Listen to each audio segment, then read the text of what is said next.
Las grandes ciudades, cada vez más pobladas, buscan soluciones para optimizar el espacio. Una de las posibles soluciones la encontramos mirando más de medio siglo atrás. Esta es la Motorpedia de centímetros cúbicos.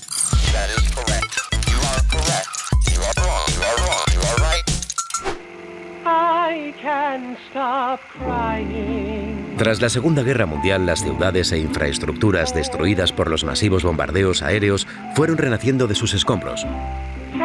La recuperación económica en Europa era lenta y su situación precaria. Por eso, facilitar la movilidad de personas y materiales era un factor fundamental para poder afianzar esa recuperación, lo que generaba mucha demanda de vehículos. La primera solución fueron las motocicletas de baja cilindrada, debido a su bajo coste y reducido consumo de combustible. Pero no protegían de las inclemencias del tiempo y no eran adecuadas para el transporte de mercancías. Hay quien no opina lo mismo. Los europeos echaban de menos sus coches, pero los materiales eran caros y escasos. Por otro lado, como consecuencia de su papel en la guerra, los aliados prohibieron a la industria aeronáutica alemana fabricar aviones.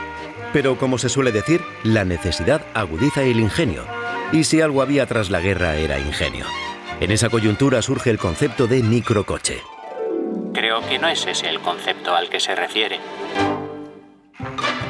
Efectivamente, estamos hablando de esos pequeños coches que comenzaron a verse por las calles de Europa en los años 50 y 60.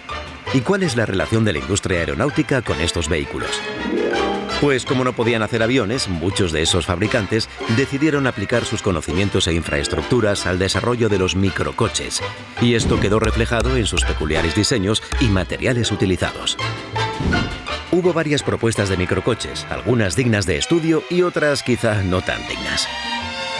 Vehículos como el Messerschmitt TG500 Tiger, desarrollado por la empresa fabricante de cazabombarderos del mismo nombre, o el curioso Zundap Janus, volvieron a poner a los europeos sobre ruedas. Pero sin duda alguna, el microcoche más famoso fue el Isetta, diseñado por el ingeniero aeronáutico Ermenegildo Preti, que se inspiró en la carlinga de un avión. Se presentó en Italia en 1953 y aunque se fabricó bajo licencia en varios países con distintos motores, el más exitoso fue el comercializado por BMW. A diferencia de Europa, Estados Unidos tenía una economía boyante y los coches eran todo lo contrario a los microcoches. Puede que eso hiciera que estrellas de la música y del cine consideraran algo exclusivo circular con ellos. Fue la empresa británica Pearl Engineering Company la que llevó este concepto a su máxima expresión con el P50, el coche más pequeño de la historia. El contorsionismo es un requisito imprescindible para ser conductor de este pequeñín.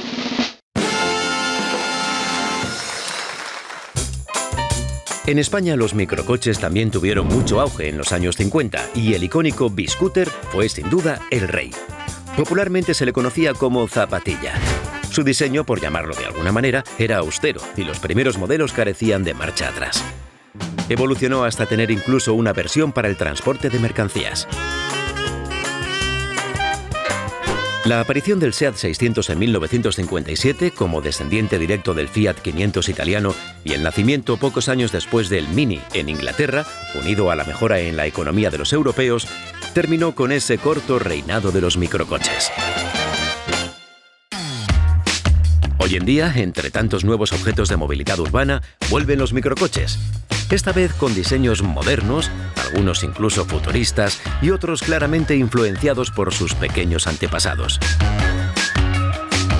Unos precios más económicos y la falta de espacio en las ciudades son sus principales bazas para volver a ocupar un lugar entre nosotros. Por lo tanto, el dicho caballo grande, ande o no ande, parece que no es el más adecuado para aplicarlo a la movilidad de nuestras ciudades. Puede que sea más adecuado decir que las pequeñas cosas hacen que sucedan grandes cosas.